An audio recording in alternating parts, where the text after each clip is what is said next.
पिंपरखेड परिसरातील चौथी दुर्दैवी घटना आहे। रोहित कापरे नावाच्या 9 वर्षीय बालकाचा मृत्यू झाला आहे। शेतीत काम करणाऱ्या मजुराचा हा मुलगा होता आणि त्याच्यानंतर आता वन विभागाचे अधिकारी या ठिकाणी दाखल होत आहेत। खाडे साहेब आहेत आपल्या समेत। साहेब, ही चौथी दुर्दैवी घटना होते, तुम्ही उपाययोजना करतायत मात्र त्या यशस्वी होत नाहीत। नाही, बिलकुल ही जी दुर्दैवी घटना आहे ही पिंपरखेडपासून लगतच म्हणजे साधारणतः 2 ते 3 एरियल रनिंग मीटरमध्येच आहे।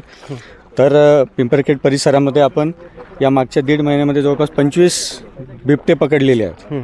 25 बिबटे पकडूनसुद्धा ही जी व्यवस्था आहे म्हणजे ही जी संख्या आहे ही संख्या एवढी मोठ्या प्रमाणात आहे की आपल्याला पकडायला थोडासा अवधी थोडा कालावधी लागण्याची शक्यता आहे। 200 पिंजरे देणार होते सरकार, मिळालेत का? हो, 200 पिंजरे, आज आपले 400 पिंजरे ॲक्टिव्ह आहेत पूर्ण अख्ख्या चारी तालुक्यांमध्ये। तर हा जो परिसर आहे हा परिसर जो आहे या परिसरामध्ये सुद्धा आपले या बेटामध्ये पाच बिबटे गेल्या 8 दिवसापासून बिबट्या दिसत होता। त्यांची मागणी होती की बिबट्या पिंजरा लावा, परंतु तो पिंजरा लावला गेलेला नाही। बेटामध्ये जवळपास 5 पिंजरे ऑलरेडी लागले गेलेले आहेत। आता कसं आहे, बिबट काय एका ठिकाणी राहत नाही, बिबट 2 ते 3 किलोमीटर 4 किलोमीटर पूर्ण परिसरामध्ये फिरत राहतो। नरभक्षक बिबट्या नाही, आता नरभक्षक असं आता ही दुर्दैवी घटना आहे म्हणून नाही तर बिबट हा याचं क्षेत्र जे वावरण्याचं जे एरिया आहे हा खूप मोठा आहे। तो 4 ते 5 किलोमीटर पूर्ण परिसर तो त्याच्या परिसरामध्ये तो व्यापतो।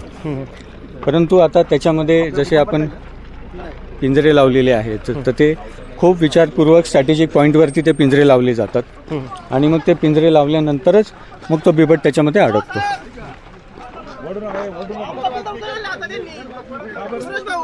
अजून किती लोकांचा मृत्यूची सरकार वाट पाहणार आहे असे शेतकरी संतप्त प्रश्न विचारतायत। नाही, बिलकुल नाही, कुठलीही घटना घडू नये याच्यासाठी शासन पूर्णपणे प्रयत्न करत आहे आणि वेगवेगळ्या ठिकाणी पिंजरेसुद्धा लावण्यात येत आहेत। आपली टीमसुद्धा, टेक्निकल टीम त्या ठिकाणी आहे।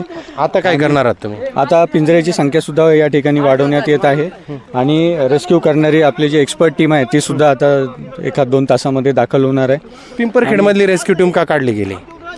पिंपरखेडमधली रेस्क्यू टीम नाही, त्याच्यामध्ये ज्या गोष्टी ठार मारण्याची जी आपल्याला परवानगी मिळाली होती त्याच्यासाठी जी एक्सपर्ट टीम आली होती त्यांनी ती पूर्ण कारवाई केल्यानंतर मग ती रेस्क्यू टीम त्या ठिकाणून निघून गेली होती। मारल्यानंतरच गेली होती ती, अशी अधूनमधून गेली नव्हती।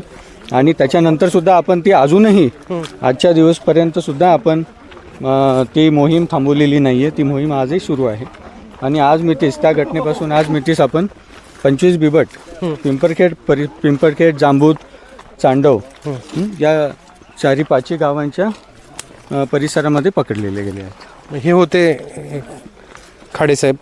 त्यांनी बिबट्यावर उपाययोजना करण्याचं आश्वासन दिलं आहे, मात्र सरकार आश्वासन देतं आहे, अधिकारीही त्याच्यावर उपाययोजना करत आहेत, मात्र त्या प्रत्यक्षात उतरतील का याबाबत शंका आहे।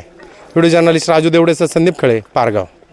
फेसबुकला आमचे पेज लाईक करा आणि आमचा यूट्यूब चॅनेल सबस्क्राईब करा। वास्तव मराठी।